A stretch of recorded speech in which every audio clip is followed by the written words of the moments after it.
Hey Toy fans, D21Beast here, back with another Ninja Turtle review for you guys here today, and it's been a while since I've done one of these. Before you, we've got the Mutant Shredder 2-pack. Now these guys were featured in the Season 3 episode Return to New York. An episode that I must say has an amazing 80s sci-fi synthesized soundtrack at times. I really enjoyed that about that show.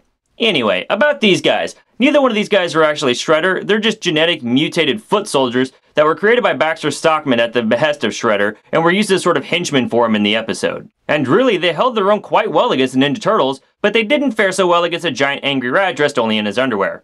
Check out the episode, you'll know what I mean. Now these figures are certainly interesting, but I'm curious to check them out outside of the box, so let's say we get things started by taking a look at the packaging for these figures. As you come down the front of this box, you do have the Nickelodeon and the Teenage Mutant Ninja Turtles logo off there to the left, and a show-rendered image of the Turtles off to the right. You do have a blister bubble packaging that does house both of these figures inside. Then towards the bottom, you've got the name for these figures, Mutant Shredders.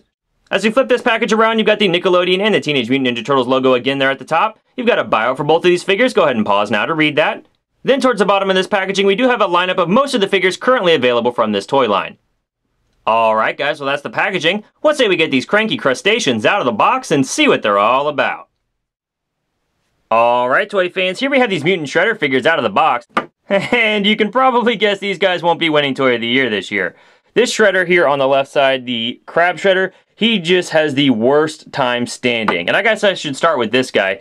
What you can see here is that he does have a single molded body piece from the waist down. There is no knee articulation, no foot articulation of any kind, and even the waist doesn't really move around because of the way they have the tail coming over the back of the figure. I mean, he's basically a staction figure from the shoulders down. And because of that, the way he was packaged, his legs are warped. I've been trying to work with him, but he really just doesn't want to stand when you try to make him stand. It's quite frustrating.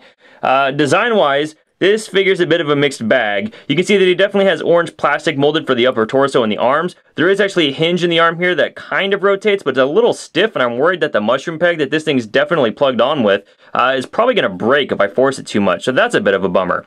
There's no articulated claw. I definitely think that's a missed opportunity. And the only paint deco we have on the chest is actually for this armor piece, even though we've got the sculpting for the belt going all the way around into the back, and there's even some sculpted detail here on the tail that could have been painted.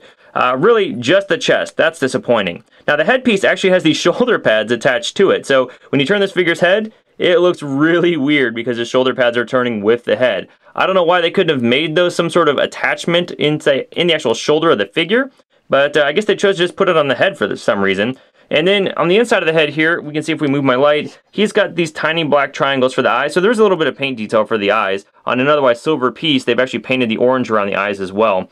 Coming down the figure here, you can see that these are, this is a purple plastic for the waist, and they painted these silver onto the belt and onto the shin guards. And there's some okay sculpt work here on the legs. Now, curiously, the bottom of this Shredder figure has these sort of slots in the bottom of his feet.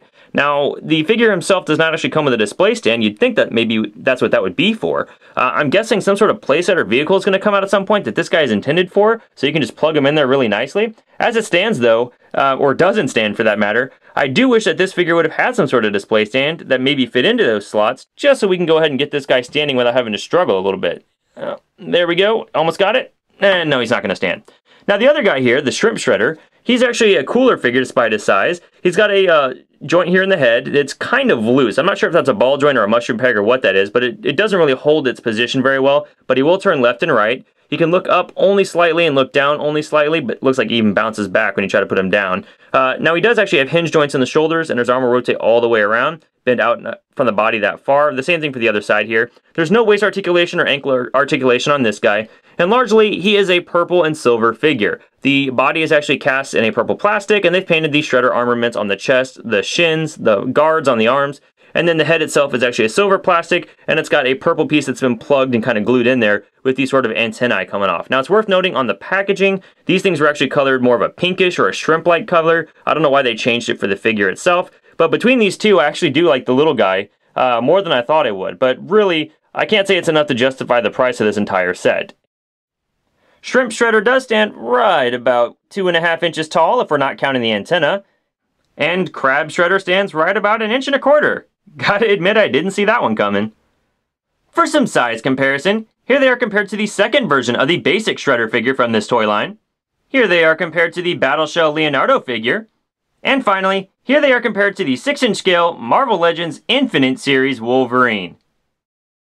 You know, Bob, I was gonna make a crack about how Shredder and I have so much in common, what with the claws and the rage in Japan. But now I'm wondering, what's the deal with this one? Hey, would you look at that? He's okay. Alright, Toy fans, well that's my review of the Nickelodeon Teenage Mutant Ninja Turtles Mutant Shredder 2-pack released by Playmates in 2015. Overall, did I like the episode these figures were based off of? Absolutely I did. You should definitely check it out. Do I like these figures? Absolutely not. The paint detail's quite lacking on these guys, the articulation is just inexplicably bad. The Crab Shredder figure won't even stand. And really this 2-pack just feels cheap overall.